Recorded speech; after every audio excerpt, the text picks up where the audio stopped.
በ2018 በጀት ዓመት 6 ወራት ከ200 ሺህ ቶን በላይ ቡና በመላክ ከ1 ቢሊዮን ዶላር በላይ ገቢ ተገኝቷል አለ የግብርና ሚኒስቴር። ሚኒስቴሩ በ2018 ዓ.ም በጀት መጀመሪያ አጋማሽ በቡና ምርትና ግብይት እንዲሁም ዓለም አቀፍ የቡና ግብይት አዝማሚያ መውሰድ ስላለበት ጥንቃቄ መግለጫ ሰጥቷል። በቡና የውጭ ንግድ የተሰማሩ የቡና አምራችና ላኪዎች ወቅታዊ ዓለም አቀፍ የቡና ገበያ ተጠቅመው ምርታቸውን መሸጥ እንዳለባቸው ተመላክቷል።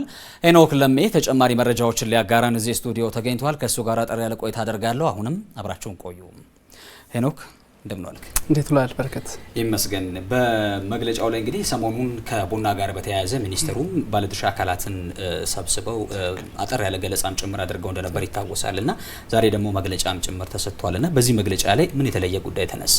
ትክክል በረከት፣ እንግዲህ አመሰግናለሁ። እንግዲህ እንደሚታወቀው ኢትዮጵያ በዓለም አቀፍ ደረጃ በቀዳሚነት እንግዲህ የቡና አቅርቦትና ምርት ላይ ከተሰማሩ ሀገራት በዚህም ከፍተኛ ምርት ካስመዘገቡ ሀገራት መካከል በቀዳሚነት እንደምትጠቀስ ይታወቃል። ታዲያ በዚህ ረገድም ምርታማነትን ለመጨመር እንዲሁም የኤክስፖርት አቅምንም እንዲሁ የማሳደግ ስራዎች እየተሰሩ እንዳሉ ነው የሚታወቀው። ታዲያ በዛሬው ዕለት መግለጫ የሰጠው የኢትዮጵያ ግብርና ሚኒስቴር እንዲሁ እንዳነሳው ባለፉት 10 ዓመታት ወዲህ በተለይ በዋናነት ደግሞ በግብርና ምርት ወጪ ንግድ ከተገኙ ገቢዎች መካከል ከ50 እስከ 65 በመቶ የሚገኘው ከዚሁ ከቡና የውጭ ንግድ ውስጥ እንደሚካተት ነው የጠቆሙት። በአጠቃላይም ከሀገሪቱ የኤክስፖርት ዘርፍ መካከል ከ25 እስከ 30 በመቶ እንዲሁ ድርሻን የሚወክል ጭምር እንደሆነ ነው የሚነሳው። ታዲያ ወቅታዊ የሆነው የዓለም አቀፍ የቡና ዋጋ ገበያ መቀዛቀዝ ማሳየቱን ተከትሎ ይህ ዘርፍ እንዳይጎዳ የአምራቾችም እንዲሁ ተጠቃሚነት እንዳይቀንስ የሚያስችሉ ስራዎች እየተሰሩ እንደሆነ ነው የተመለከተው። ታዲያ በዛሬው ዕለትም ይህን የተመለከተና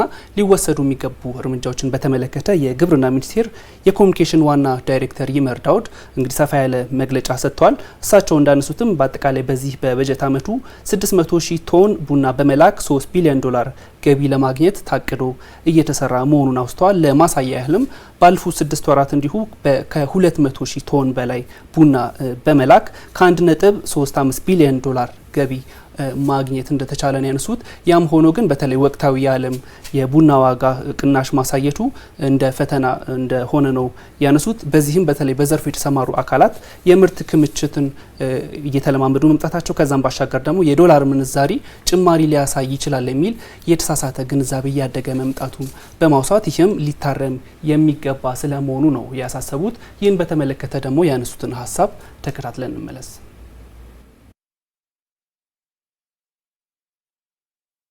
በዚህ በ2018 በጀት ዓመት ያሰብነው ወደ 600 ሺህ ቶን ቡና በመላክ 3 ቢሊዮን ዶላር ለማግኘት ነው የታቀደው።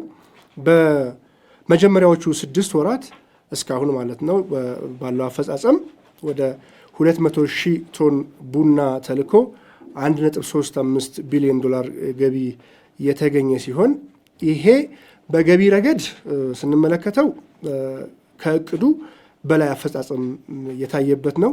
በመጠን ሲታይ ግን ቀደም ሲልም እንደገለጽኩት የ2018 የ6 ወራት ሪፖርት እንደሚያሳየው የእቅዱን በመላክ ደረጃ 74 በመቶ ብቻ ነው ማሳካት የተቻለው። ሁለት ምክንያቶች ይነሳሉ።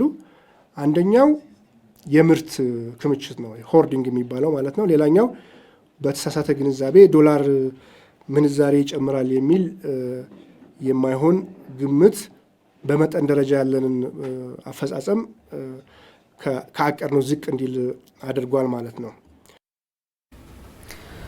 እንግዲህ ከተከታተለን እንደተመለስ ነው እንግዲህ ሰፋ ያሉ ጉዳዮች ናቸው ያሉት። በዓለም አቀፍ የቡና ዋጋ ገበያ ላይ እንግዲህ እየታየ ያለውም የመቀነስ አዝማሚያም በራሱ ኢትዮጵያ ያለመችውን በአመት ውስጥ የ3 ቢሊዮን ዶላር ገቢ የማግኘት ፍላጎትና እቅድ አለ።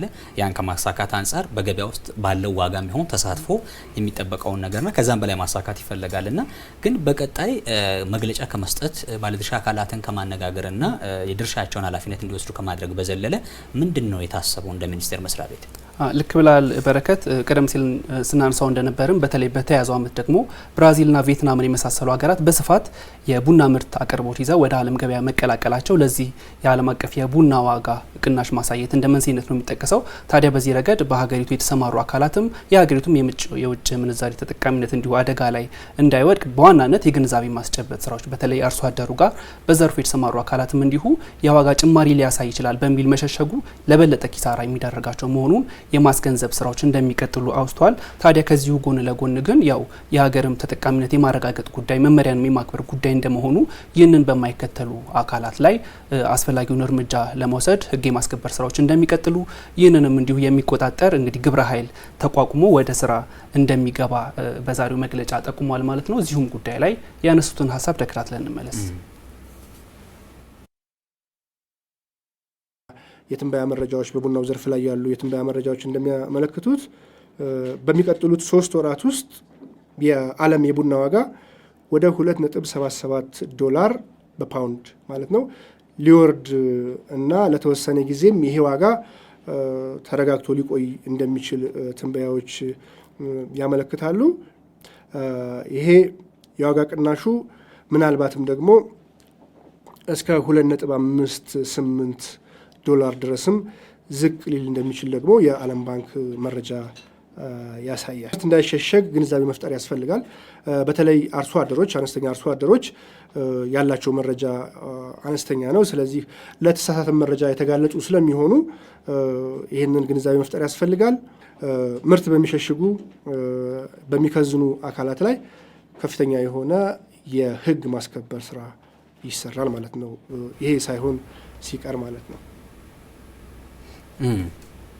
ሌሎች ቀሪ ጉዳዮችስ ምን ተነሱ? እንደ ማጠቃለያ መልካም በረከት፣ እንግዲህ መጀመሪያ ላይ ስናነሳ እንደነበረው ሀገሪቱ በከፍተኛ ደረጃ የውጭ ምንዛሪ የምታገኝበት ዘርፍ እንደመሆኑ ምርታማነትን የሚጨምሩ በአጠቃላይም ደግሞ የኤክስፖርት እንቅስቃሴውን የሚያሳድጉ ስራዎች ተጠናክረው እንደሚቀጥሉ በዚሁ መግለጫ ተወስቷል። ከዛም ባሻገር ደግሞ ከአጠቃላይ የሀገሪቱ የሸቀጦች የወጪ ንግድ ውስጥ እንግዲህ 1/3 የሚሸፍን በመሆኑ በልዩ ትኩረት እንደሚሰራበት የተመላከተበት መግለጫ ነበር ማለት ነው። በእኔ በኩል የያዝኩት መረጃ ይህን ይመስላል። በረከት አመሰግናለሁ። እኔም አመሰግናለሁ ሄኖክ ላጋራህን መረጃ። መልካም ቀን ይሁንልህ።